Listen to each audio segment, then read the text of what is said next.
we're all loaded. We've already done our pre-trip. Sorry I'm so late. They were having some minor last minute issues with the 17 car.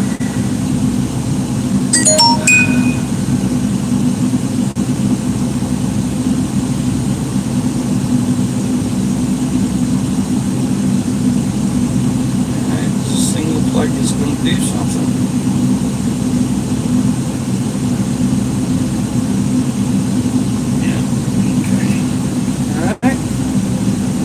Log has been started.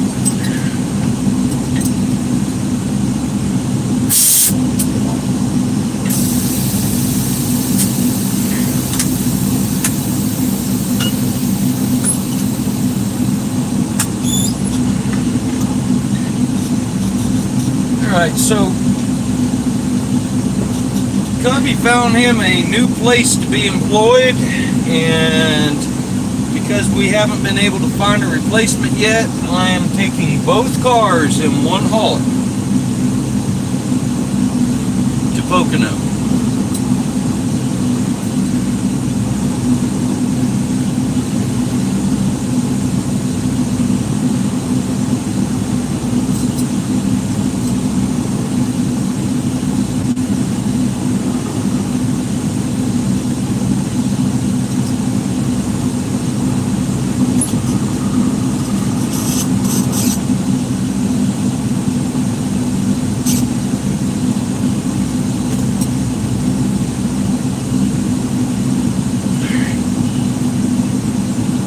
Spin her around first.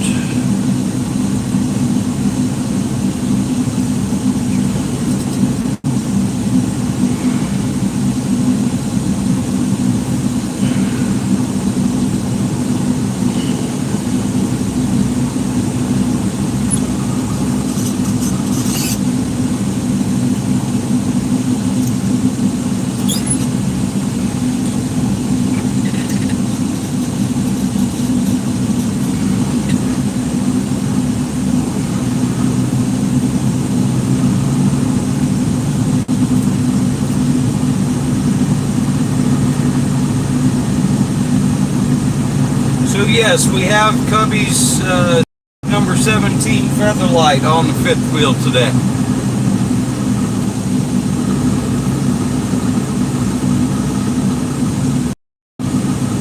And we've got somebody still here to close the gate for us, so once we get out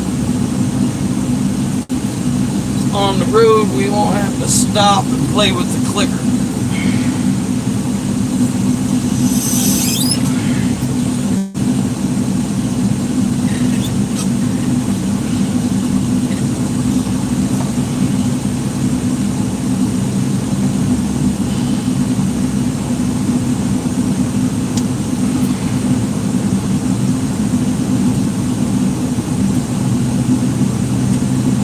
So the area y'all saw out the windshield where this truck is parked, how can I put it? It's you know, once you get past the gravel, that area is all unimproved, and it's quite the nature experience right there. I found blackberry bushes out there. Right. There's Rick and Mike. They're going home. They'll be at the track Sunday.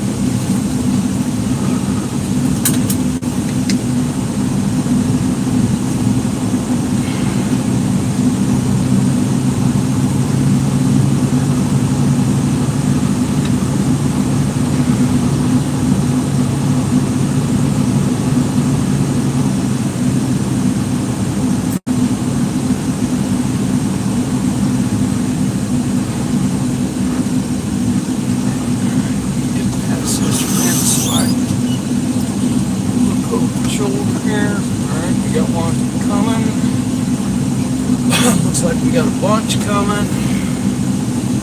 Yeah, from the world.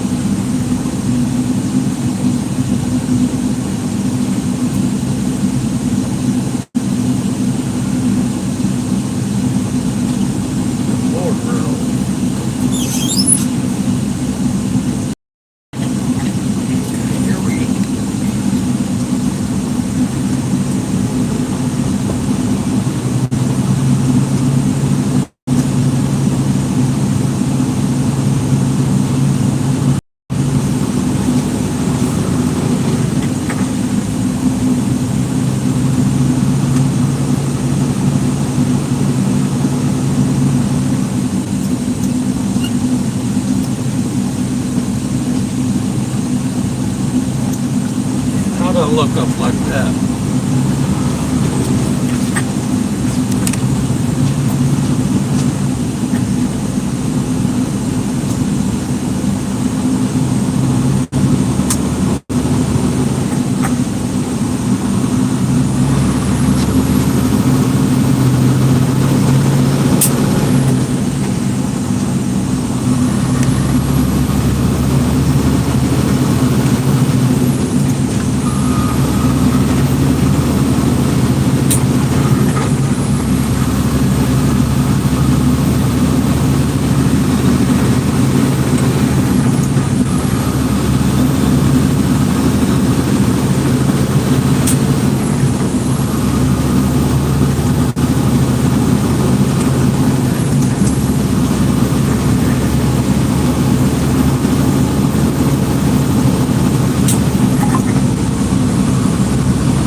So anyway, we'll run up Highway 81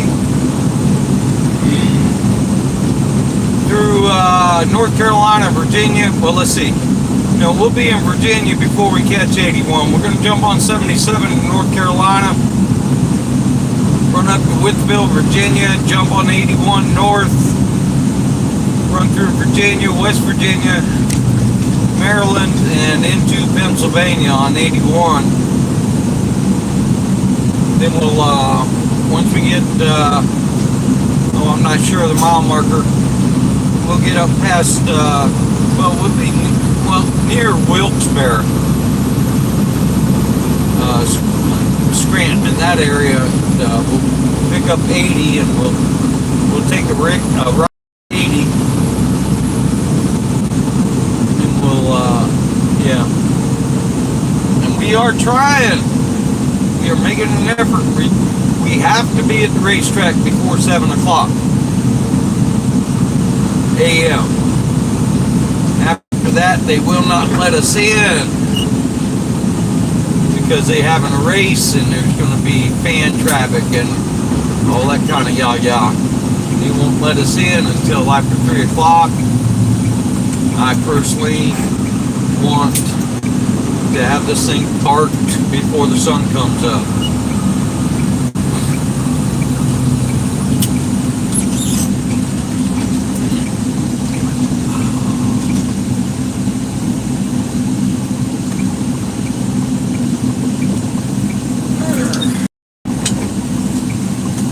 That is my goal. So after that, yeah.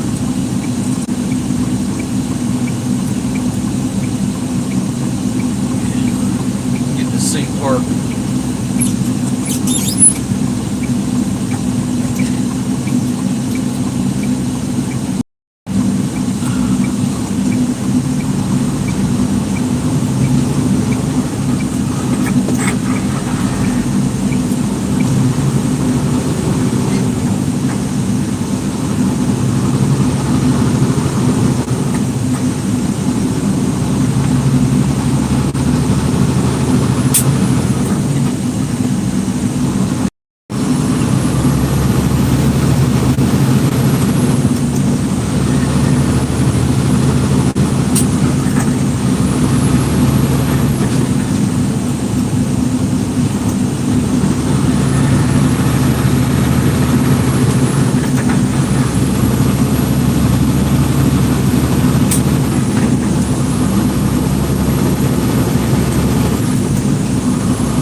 What it matters, if y'all check out the community section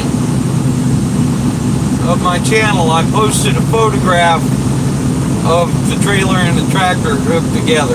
If you want to see what it looks like, I think the rig goes pretty good with the bucked up color scheme on the trailer.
Oh, good Lord. What the hell is this? What? What? What is this? What is this? Oh my God. Curtis, what the hell are you doing on the side of the road? I'm thumbing. Alright. Damn it. Looking for a lift to Pocono. You heading that way? Yeah, I'm headed that way. What the hell happened? You never know who you're going to find out here. No doubt. Shit. You know what's right there at that corner? Right there. Blackberries? Nice patch. Yeah? Great big ones, too. So you got you some more good eating? Yeah. Very good.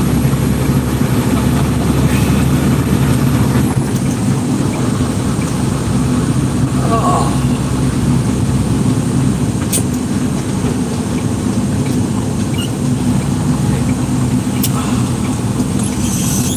So they've been doing a bunch of work on this intersection. Yeah, they have. Yeah, check this out. I got a switch that actually... No. Yeah, it actually does something. Where'd you get it? Well, it's a trailer. Yeah, the trailer. That's a nice thing to have. Yeah. Whose old wagon is that? Still ending up in the dirt. All right, where? Whose old wagon is that right there? Oh, I don't know. I bet you know somebody that needs it though. Yeah. All you got to do, tell you what, all you got to do is go up in the lounge and flip the upholstery over. Whoever contracted to have that trailer built, Yeah. their name is on the plywood on the back of the upholstery. I can tell you that. I mean, a little bit of forensic research you can do. On to Pocono. Yeah.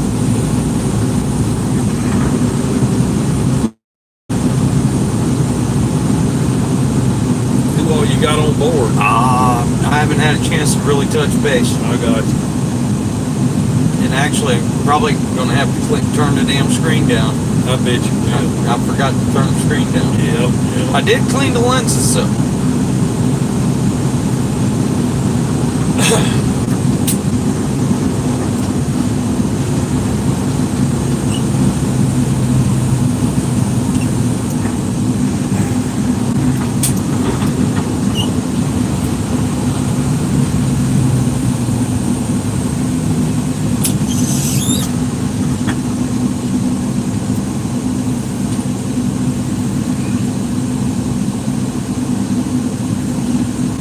What's the weather supposed to be like up there?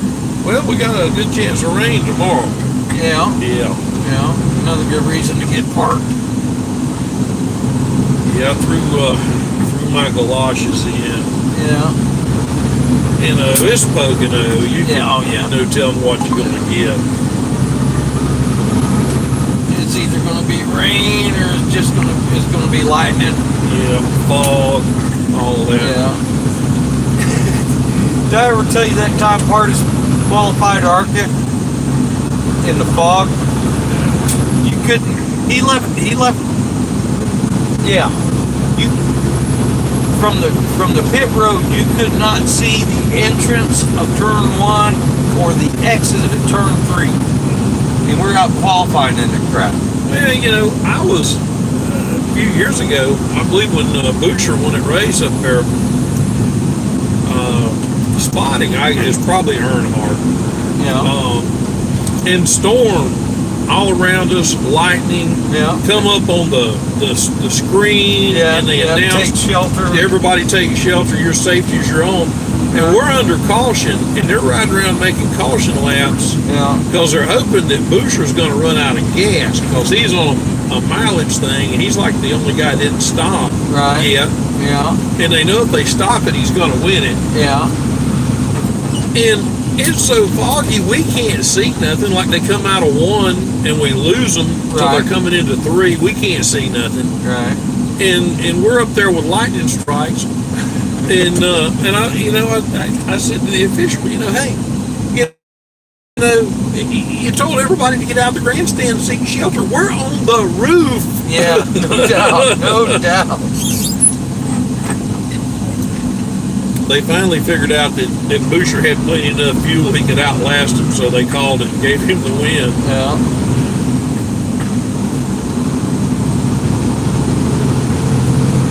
I thought that was quite ridiculous. Yeah.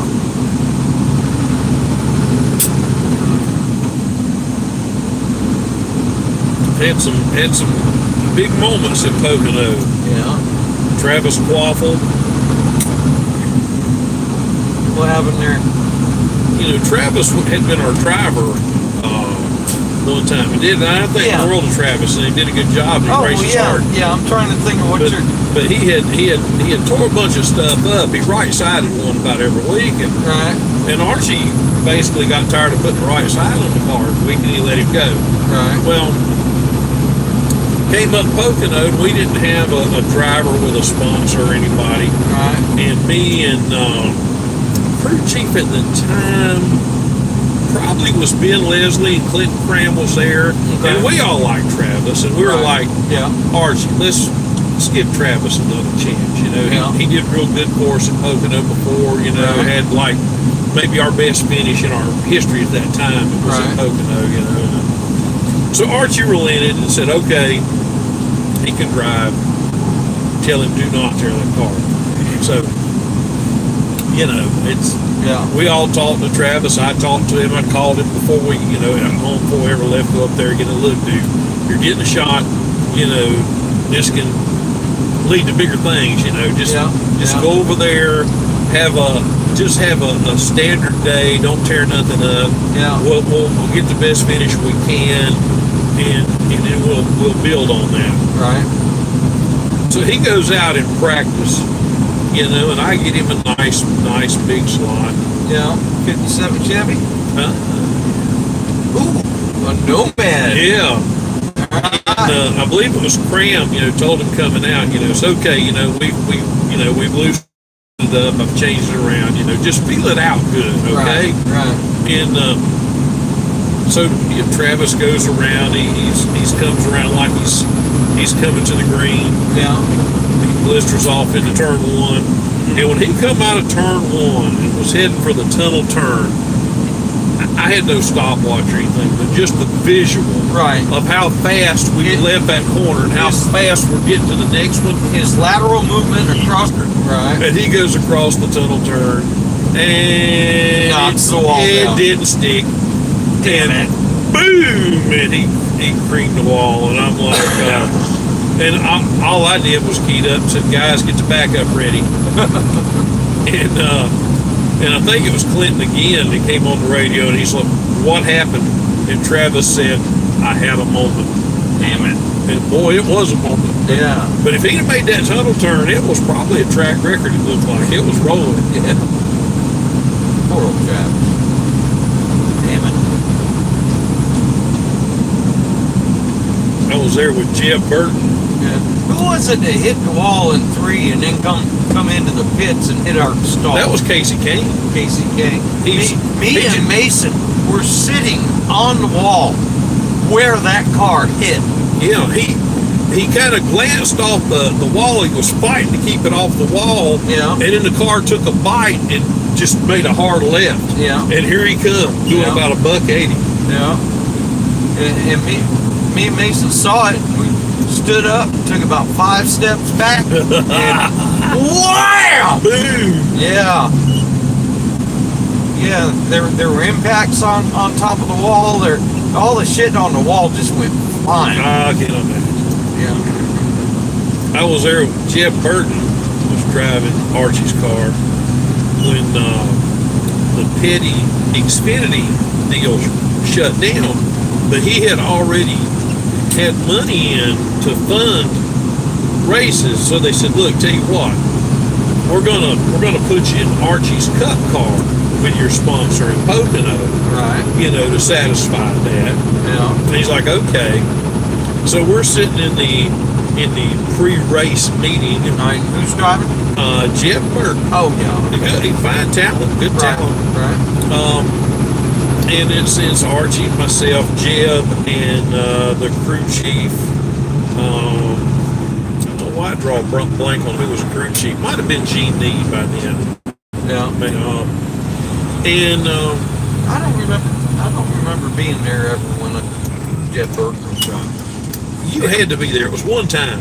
It was just one time. Okay. One race. Right. And Archie's like, because we qualified bad, we practiced bad, and we qualified bad. We were on the last road. Right. Started 39th. Mm-hmm. And Archie's like, okay, we qualified bad. We're on starting in the back. He said, just what we're going to do, just let everybody string out. Yeah. And then see what you. And we'll kind of go one at a time there. Yeah. Up through there. And it's important that we finish today. So everybody breaks the huddle, right. and they leave, but me and Jeb are still sitting there in the lounge. And he looks up at me and he goes, "I ain't doing it." And I'm like, "Oh no! What do you mean you ain't doing it?" He said, "I ain't doing it." He said, "When they drop the green flag, here I come." Yeah, he said, "I'm going for it." And he said, "If they're 4 wide, I'm going to make it 5 wide if I can get there." He said that. Yes, he did. He said, "I'm passing as many people as I can, as fast as I can." And I looked at him and I said, "I don't recommend it."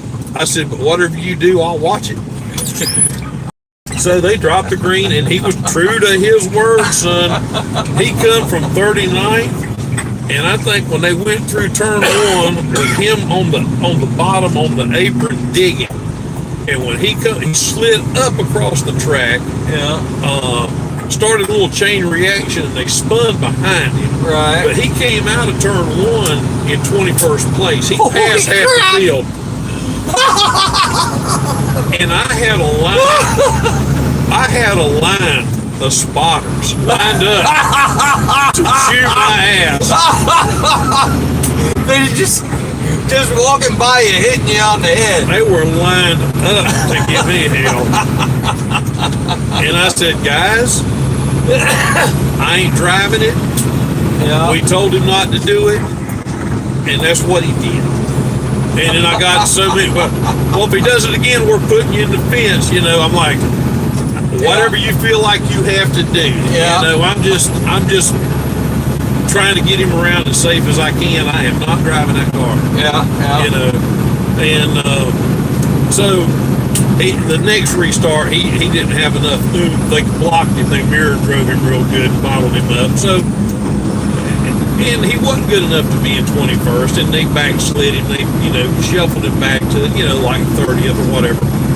So, late in the race, about 2/3 through maybe, the 43 car, we're getting lapped. We're lapped down. 43's coming by to lap us, and they come out of turn 3,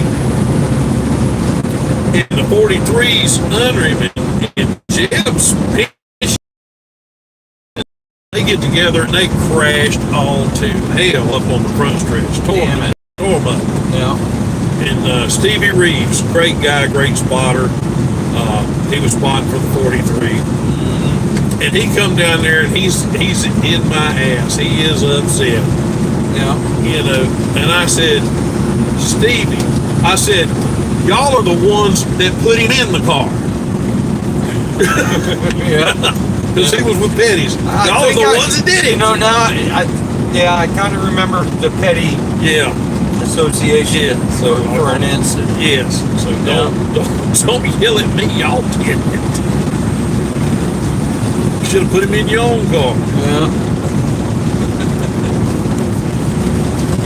But he was just out there trying to show, he's trying to go fast, and he's a good kid. He's a good driver. And he's won Xfinity this year, driving one of the Leaf filter cars. So right. He's got a good future ahead of him. I think the world of him, but sometimes you got to know when to hold them and know when to fold them. Yeah. I ain't doing it. I ain't doing it. It's what he said. And I was dumbfounded. You ain't doing what? Ain't no lay back in him. I'll say that. Yeah. He's gung-ho for the front. So I've had some very interesting times at Pocono. Oh, yeah. spotting and whatnot. Matter of fact, at Pocono last year, they had to get the rule book out, and I mean, they had to change a bunch on account of yours truly. Yeah. Oh, Because it was the great GD for Goodyear last year at Pocono, and we're returning to the scene of the crime.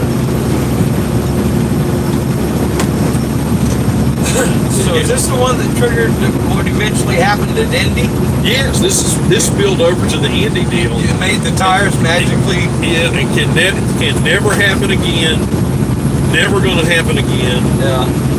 Change the rule next week. Rules in the rule book. This ain't going to happen. You know, but there was nothing against what I did, and they shouldn't be upset, and they shouldn't have took it personal.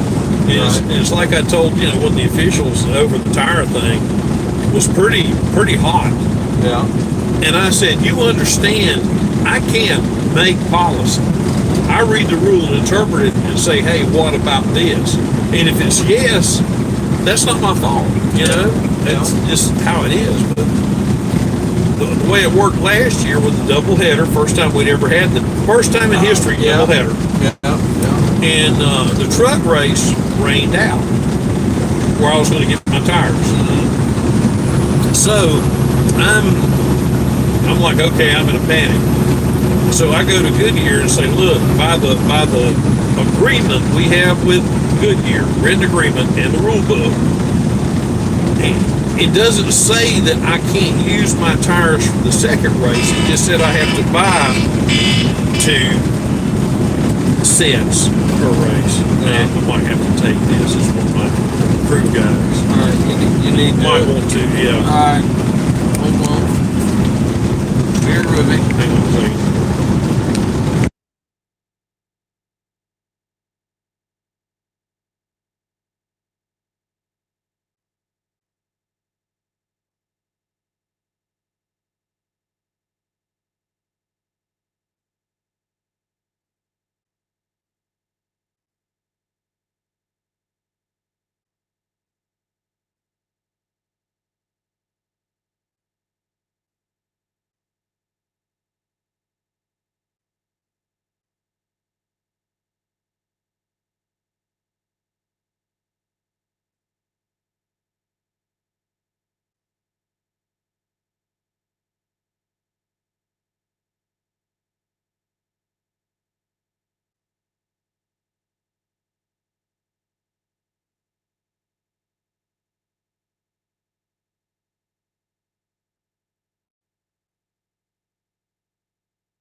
So anyhow, so I go to Goodyear and say, here's the deal.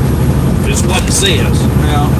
Well, they don't know what to make of it. Yeah. So I go to the series director and put it out for him. And he said, he's reading it. He said, I don't see a problem with it. And don't say you can't do it. Yeah. So they agreed to let me take my 2 sets I pre-ordered for the second race, put to the first race, but not count against my allotment for the second race. Right. So I can still buy full boat for the second race. Right. So the race starts, and lo and behold, one of the big funded teams that buys all the tires knocked the fence down pretty early. Yeah. I went and scarfed them all up. You had a truckload sale. Yeah. So I take the tires I bought, put them to the back, race on his. and I filled up the second race before I got done. So I'm done for the second race, done for that one. I got 3 sets here that we bought. Right. And by the rule book, again, by the rule book, if you ran the same code back to back, you could take the tires from one race to the next race and use them as long as they were kept in the custody of champion and were out in the general public or we could put our hands on. They had to be under lock and key. So I broke that rule. And again, I got a yes. So I give them the champion. And so they put them on a truck. Next thing I know, I'm getting a summons to the Goodyear trailer. And the Goodyear brass is in there. And it's like, okay, you did it. You got by with it. You don't tell a living soul what has happened. Because that's the end of it. Nobody else is going to do it. It's not going to happen again. And I'm like, okay, gotcha. Shipped them up to Indy. And they had road all over them. Shipped to Indy for 32. And they're in a building up there. Locked up in a building. So I go by. Away from all of the other tires. Away from all of the other tires. And I walked up there and I see him and I'm so, okay, I just want to make sure my tires was here. And they were so mad, they were telling me to get those tires out of here. And I'm like, I'm not ready to touch tires yet. I said, I'll get them. And they're like, well, if you don't get them, we're going to put them outside. We're not keeping them in here. And I said, I don't suggest you do it. But they did it. And then every tire guy there saw it. And their heads exploded. And then they wanted to ask Goodyear, how did this happen? How did he get it? Fucking melted down. People were melted down everywhere. And then the icing on the cake, the cherry on top. There was no support race for us in Indy because Xfinity was on road course. So Archie had bought 4 set of tires, thinking that'd give me a chance to get out and grab some. We brought the 3, and I only needed 1 more set to fill out. And by the NASCAR agreement, the Goodyear agreement that we have, if I buy full boat, then I get a free tire. So they knock $550. I remember. You started collecting tires like toilet paper. So I went over there and evoked the free tire rule because we had bought all the tires. We didn't get it from somebody else. They were tires we purchased. And they were there for the Indy race. I said, so by definition of the rule, I buy this set of tires. You don't charge me for one of them. Oh yeah. So I went in there, bam. Excuse me while I whip this out. And they're not over it yet. Very good. Yes, they are not over it yet. So we return to the scene of the crime.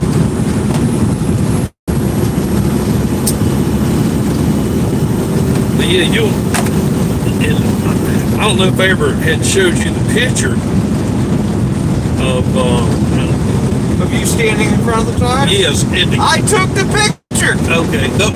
In the building. And with the caption on the wall. Yes, I took the damn picture. Yes. It says success is the sum of the details. and Curtis was peeling the details out of the rule book. I'd like to heard that phone call because there was a conference call about that one. Oh yeah, and there were some people screaming.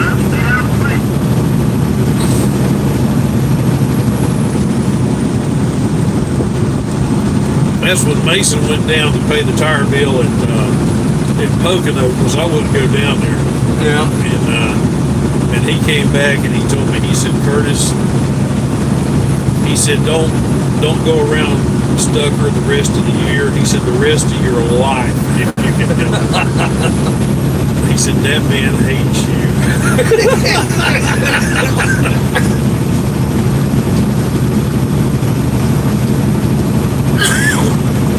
He came with the Goodyear trailer and said he heard him in the lounge up there cussing and screaming in my name. was evoked several times. And then comes out and is punching cabinets.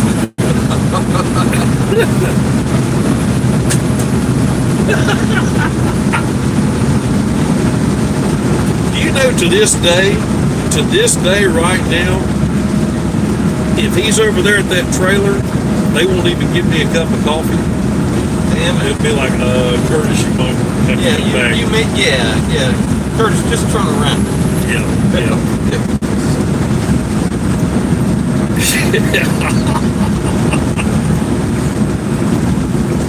What was so bad, I was going to take my tire bill in Indy, but the free tire, because that was the first free tire we ever got. Right. You know, and I was going to have all them guys autograph the bill. Yeah. And Mason's like, I wouldn't do it. Don't do it. So I was going to put it in a frame. Right. You know, that was... You're going to frame a tire? No, the bill, the paperwork, the bill. Where I got, I got you. Indy. Yeah. This may have been a mistake here. So that's got to be the cheapest tire bill in history, buying all the tires from Goodrich. Right.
And this goes back to, maybe 2015, 16, 15, where I had lobbied for us to be able to bring tires from home for Cup, because you could do it in Xfinity and truck, but you couldn't do it in Cup. And Poconos, where they relented and put that in the rule that we could bring 3 sets of tires. And I was the first one to submit tires, and I got a picture of me. That's what's on the cover of my phone right now. Is that's me with the first ever set of bring from home tires for Cup.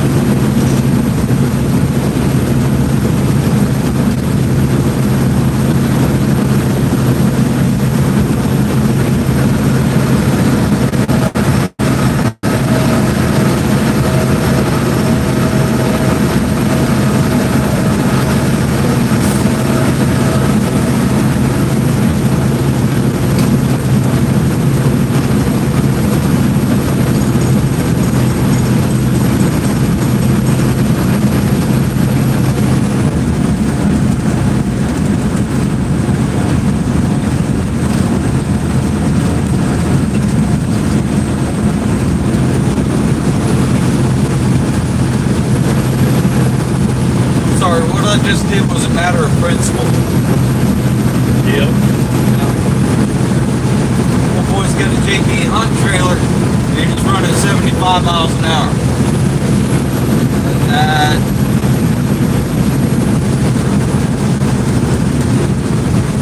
JB.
was intent on stopping at the 205.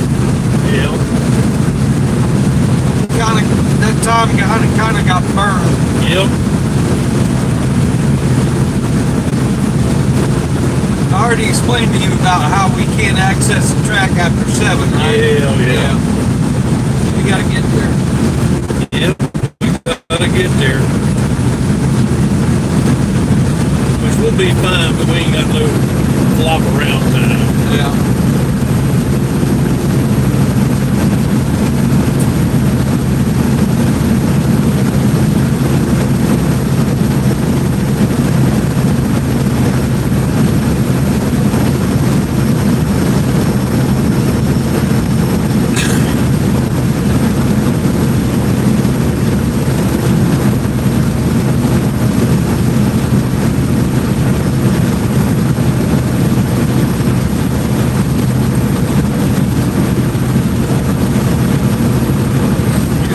Here to the old Bluegrass and Fiddlers Convention.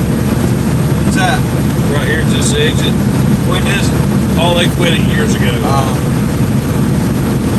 Unfortunately, a biker element had gotten into coming, and they were getting rowdier and rowdier and rowdier. I lived in a little town called Hayhira, Georgia. Oh, yeah. And they had an annual pick-in. And they hauled off and sold the property that they did it on to build a damn a grocery store. And they would have a bunch of the big name people, would come here and play, Earl Scruggs or what's his name, Doc Watson, people like that. But the real show of it wasn't watching their performance. The crowd? No, it was walking around outside, and the guys all jamming together, just just in the campground. Yeah, just impromptu jamming. Yeah, and that was awesome.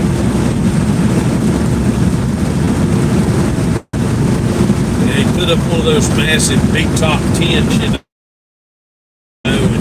line chairs up in it.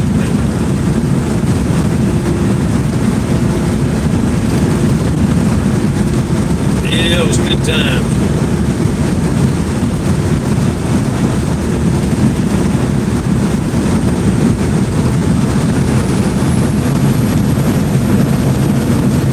So have you heard of this guy, Billy Strings?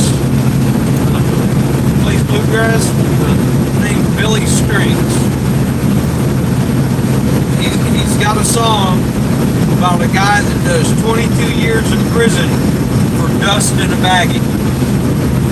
It's the first time I heard it, I thought,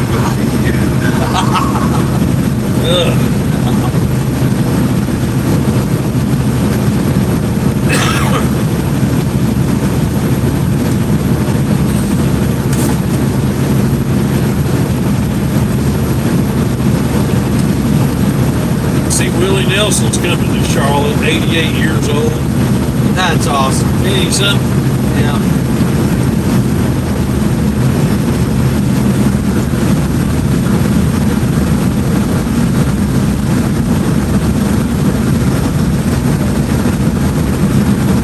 He's headlining a outlaw music festival thing. Yeah.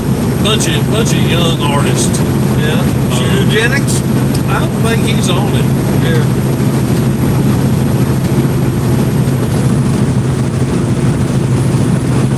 Can you imagine touring at 88?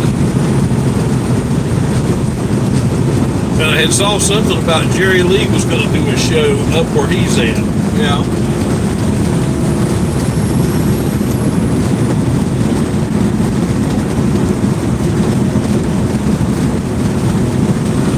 He lives in Mississippi, don't he? He used to live close to Memphis. He probably still does. Yeah.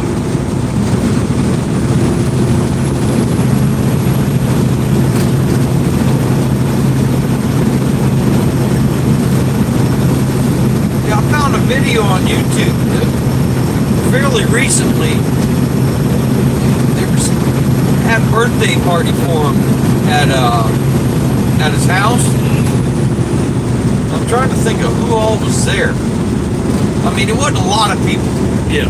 Okay, it was in his living room, but Mickey Gilley was there,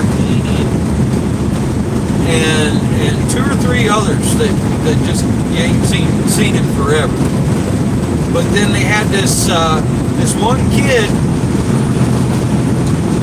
and all right, you know they got that show in Vegas, the $1 Million Quartet. Yeah. All right, well he plays Jerry Lee on that $1 Million Quartet thing. Oh yeah. Yeah, he did pretty good. And you know how he got famous? YouTube.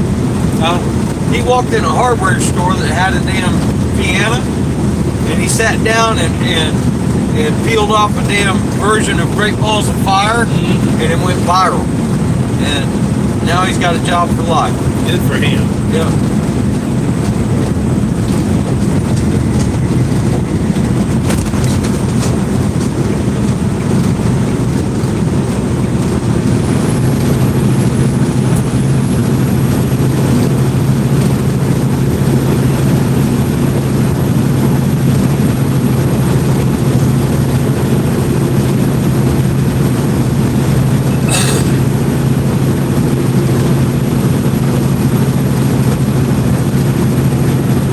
His sister was there. That was, you know, he's got a sister that plays piano. See, I mean, that was for me, that was the most interesting part of the video, because I never even knew he had a sister.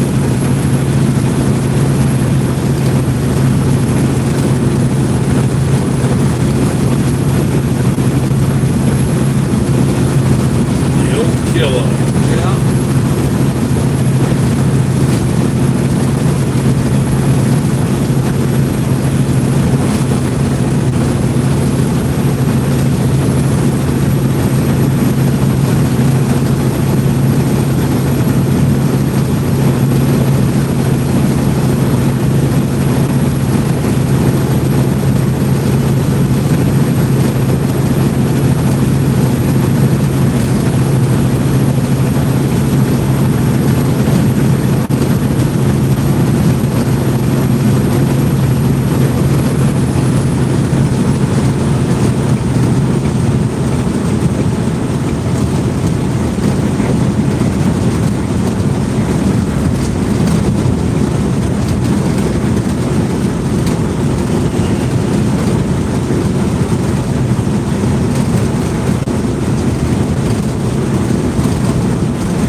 Ago about Jerry Lee when he got arrested up in Graceland. Oh, waving a gun? Yeah. Yeah. But according to Jerry Lee, now, this is Jerry Lee's tale, it wasn't like that at all. Yeah. And him and Elvis were supposed to get together, or Elvis invited him over and something.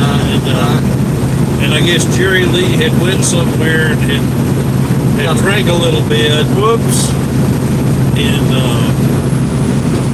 he came up, I think the way he told it, he came up to the gate and he accidentally bumped the gate. Hit the gate. Yeah. And the guard was somebody who was kin to Elvis, who came out, and Jerry said, yeah, I had my gun, had it on the seat, you know, and he's like, oh shit, you know, I done hit this gate and all, and, you know, I got a bottle of wine or something, let me take this gun and put it up, and then they saw the gun, and Jerry's out here with the gun, you know, and he said, then Elvis called the police, and he's like, it escalated. Yeah, he's like, Elvis should have knew better than that. Yeah.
just need to find the right lane here now.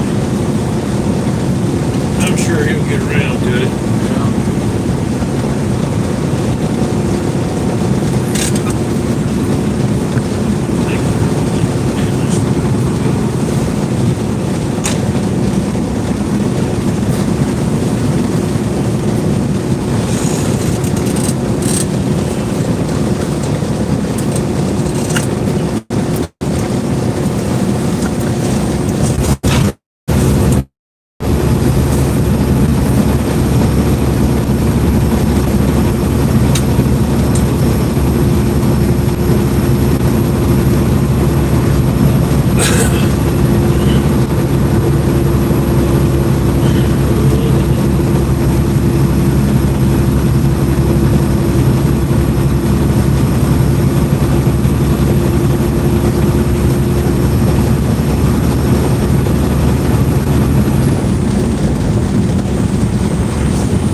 Somebody in the way in.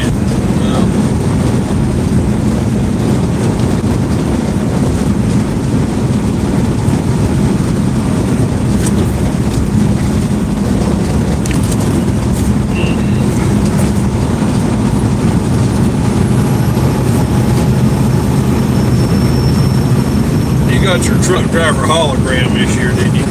Yeah, just got it last week.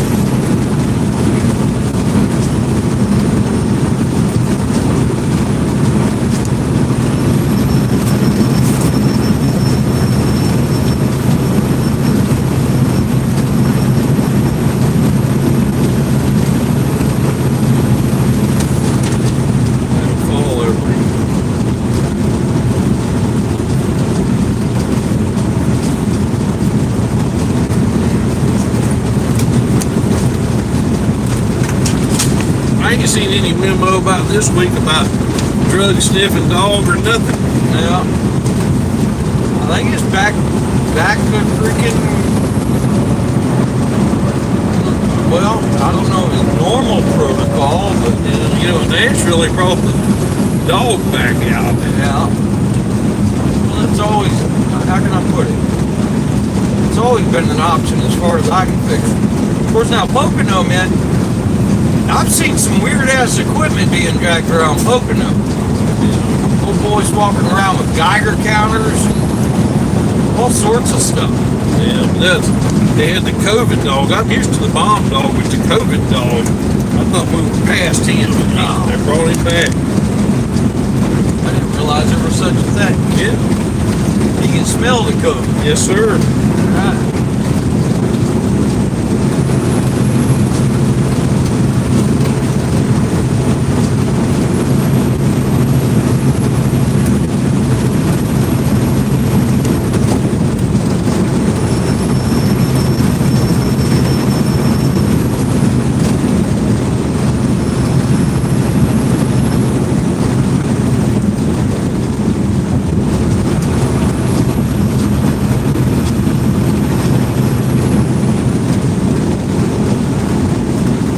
So if he can smell the COVID, why can't he catch it? I don't know.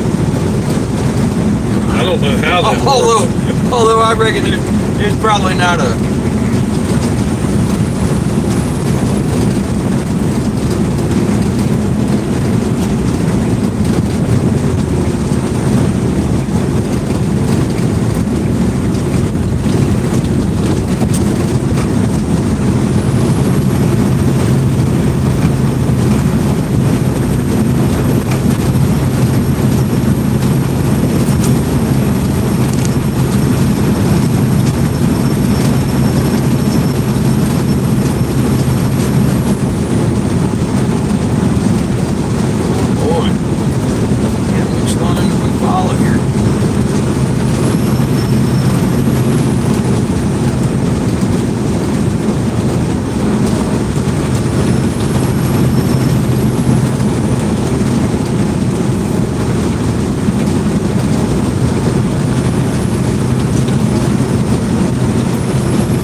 back there, just sitting back there. As soon as I touch my damn signal, up he comes.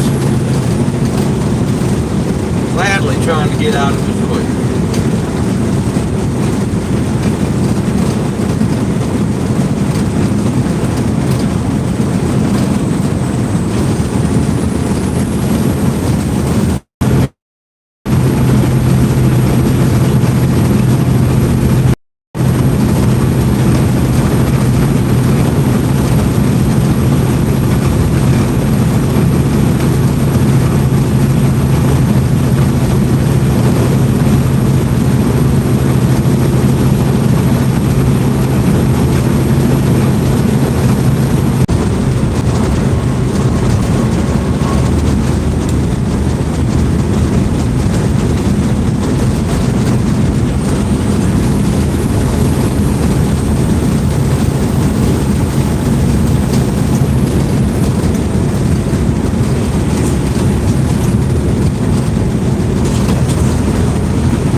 got this garage full of stuff you said you had. Yeah. You made it to the flea market or anywhere lately? No, I ain't got time. No.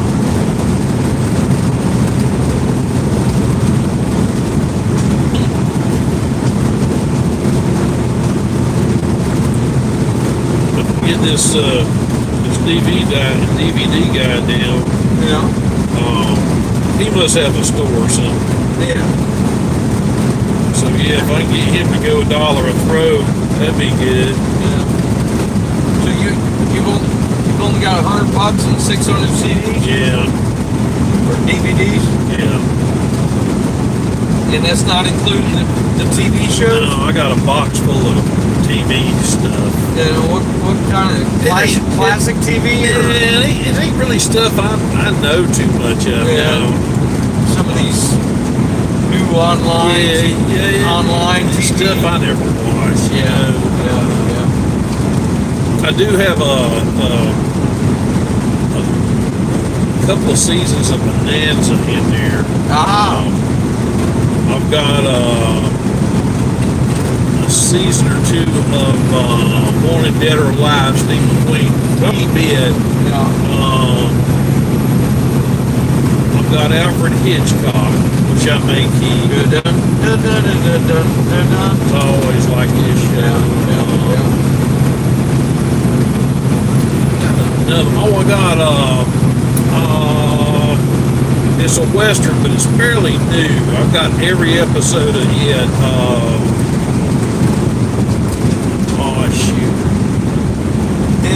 Deadwood, that's it. Yeah. That's a pretty darn good show. You ever watch it? I've never actually had a chance to watch an entire episode. It's pretty rough. Yeah. It's pretty rough. Yeah. I like that kind of stuff. But adult language and and situations and little blood and gore here and there. Oh, really? Oh, there's a fight scene in there. My God. This is an epic fight scene. Yeah. These two guys are fighting, and they're both badasses. Right. So teeth and ears landed on the floor. Well, it was eyeballs. And the one guy has finally got this other dude pretty subdued. And he gets him in the horse trough, and he's choking him, and he's got his head buried in the horse trough. So he's just before drowning. Right. And he reaches back and he finds this guy's eye, and he gets his thumb in there and grabs it and pulls his eye out. And this guy lets go of him, and he's like this, and the guy picks up like it might have been like where they tie the horses, they got it just snatches it off and clubs him upside the head. And the guy hits the ground, then he takes him and just smashes his skull. Wow, man. Yeah, pretty rough. Sound like a cantaloupe? Yeah.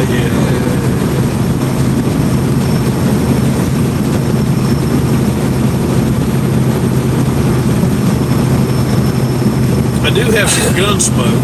Yeah.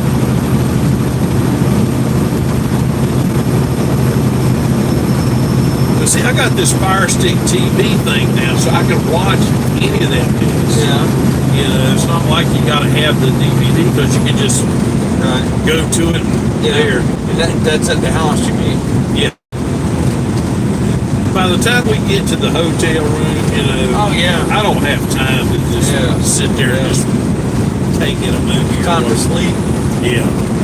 I'm not. Order a pizza or something. Yeah, if I've got a little time, I like to go just smoke my cigar and just watch the birds fly.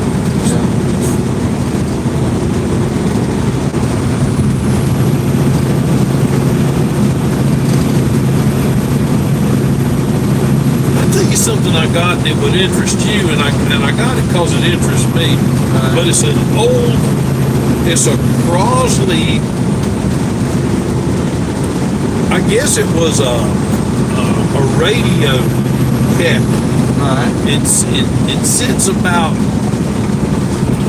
3 feet or 3.5 feet high, and it's got doors that you open like this, and then when you open it, It's got knobs on either side, and in the place in the middle, it's about like that. It almost looked like maybe it would have held a TV, but it's got about AM and FM and stuff on here. Right. But there's no radio, there's no unit there.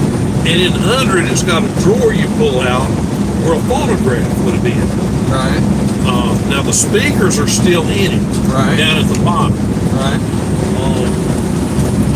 So what you got is a radio cabinet that looks like a fine piece of furniture. Yes, and that's what I did. Back in the day, yes. And that's what I did with it. I put it in a spot in my living room. Right. And just, because I'm like, it's kind of cool.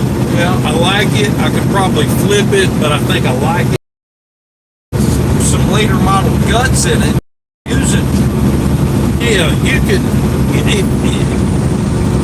if you were versed in all the stuff, you could probably track down something similar to the original stuff and put it back together again. Yeah.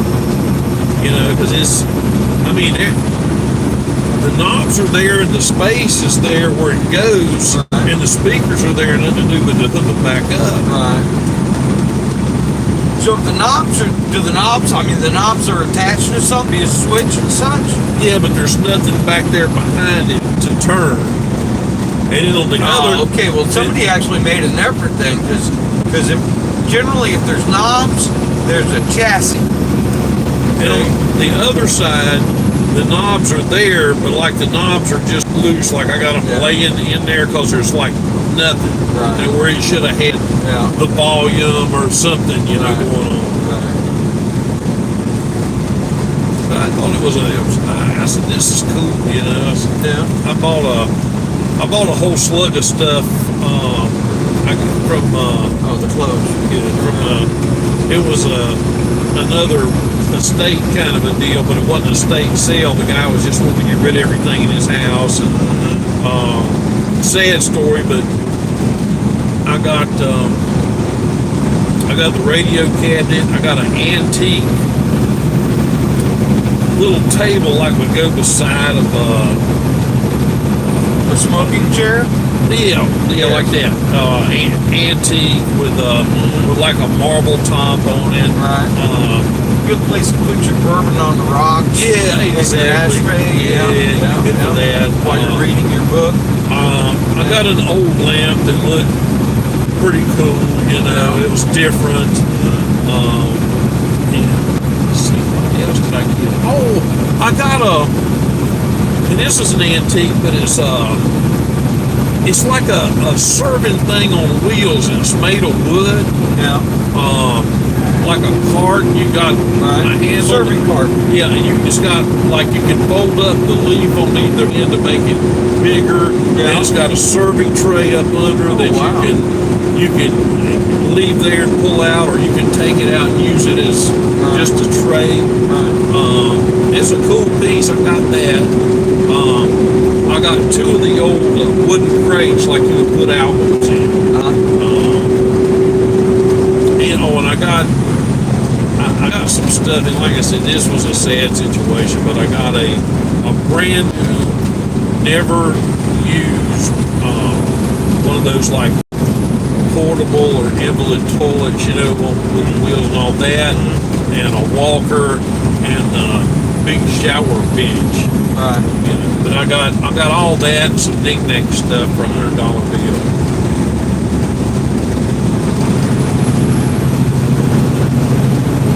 He got this stuff for his wife, and then she had a stroke and went to the hospital, and then he got it, and she never come back. She died.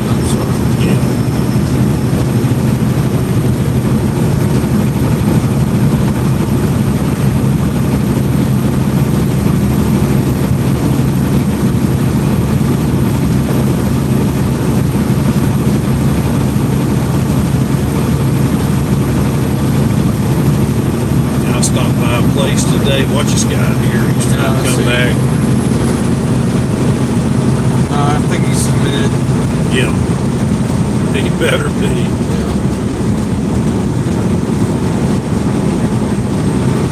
But I got 2 or 3 boxes full full of stuff today for $20 bill.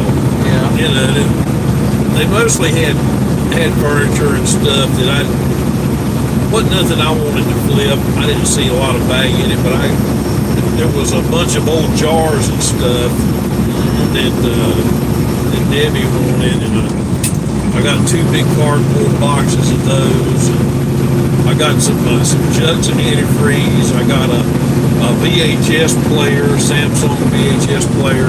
Man. She got some flower pots she wanted. But I got a whole little slug of weird stuff for $20. Yeah.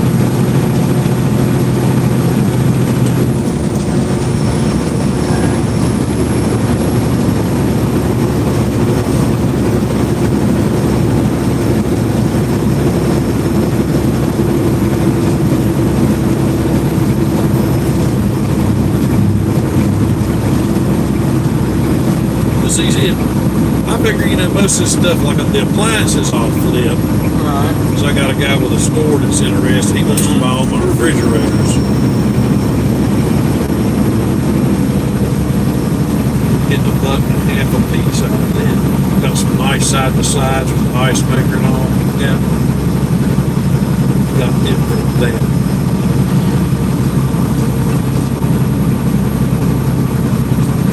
But the stuff that I got there that I don't flip or something in the off season, flea market and auction, man. Some over the right shoulder. Yeah, New Jersey plates. He's just gonna just hammer down.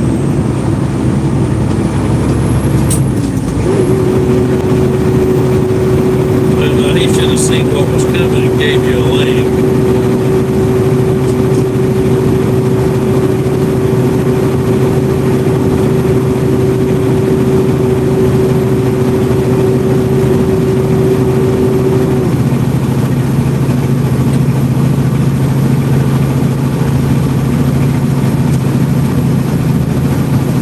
You ever call that old boy on the Geo stuff? No, I haven't. Damn, you gotta call him. Yeah. I know ain't nobody called it.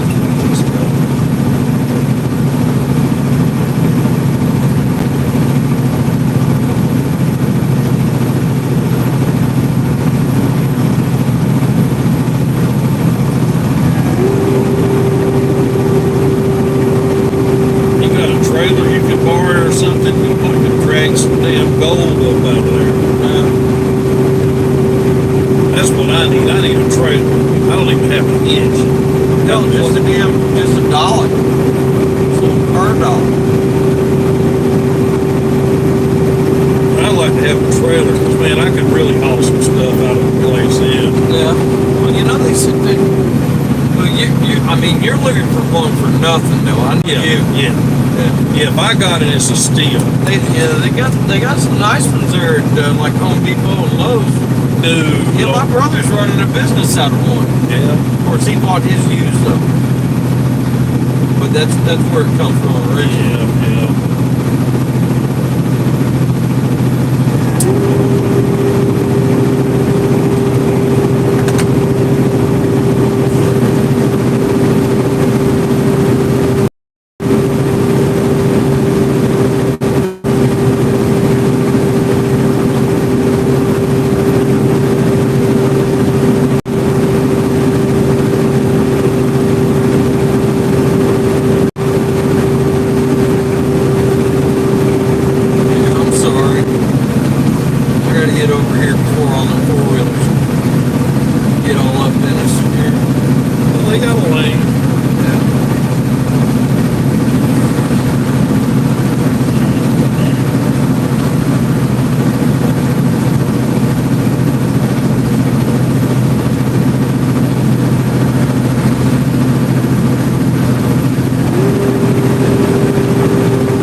not catching the egg in the windshield? No.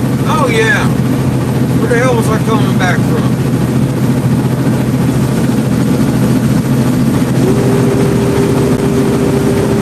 Here lately, well, a couple of weeks ago, coming through South Carolina, like 2:30, 3 o'clock in the freaking morning. Yeah, I went under a damn overpass and boom! Sounded like a freaking shotgun going off. And everything, the windshield, I thought the windshield had shattered. Okay, until I got the flashlight out and I saw the yoke dripping down. Wow. And where was you at? South Carolina on 85. Coming back from Texas, I guess? Yeah, probably. Coming back from somewhere.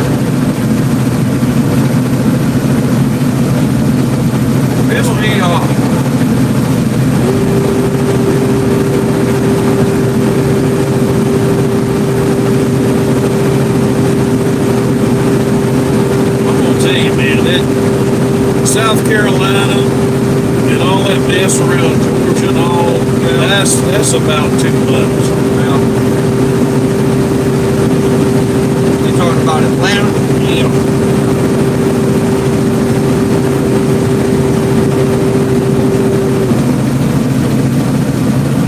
I left Texas with the Xfinity truck.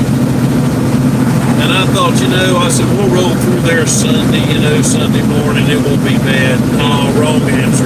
Yeah. It was bad. And there was all that junk on 85 and my Waze app had me on a detour, which I took it before, and I got off on it, and lo and behold, there was a wreck on the detour just before we got to it. It didn't hold us up bad, but it was fixing to gridlock. It's ridiculous. Because from my house going to Atlanta, it tells me that to go through Columbia, and, like down that way. But I think Atlanta race, I might just drive myself and just go that way. Be done with it.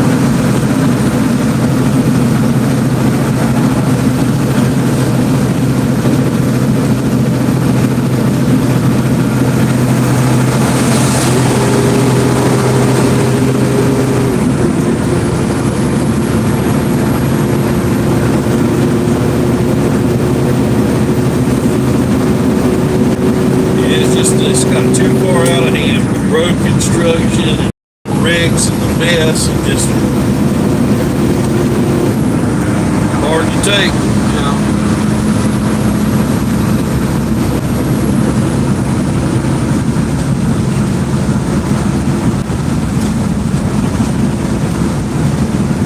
Alright, that grade we just climbed, that was Fancy Gap in Virginia.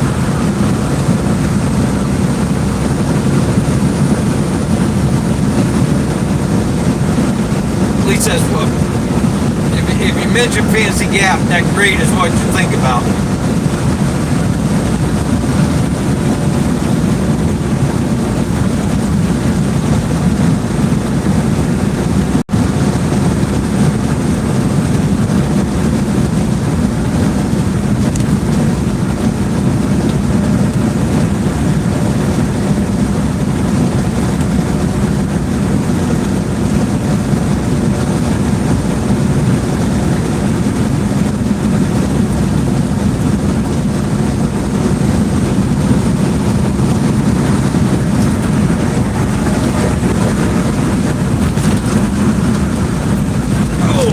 It's quicker for me. What happened? It's quicker for me to leave my house and go to Columbia into Atlanta Speedway. I got you.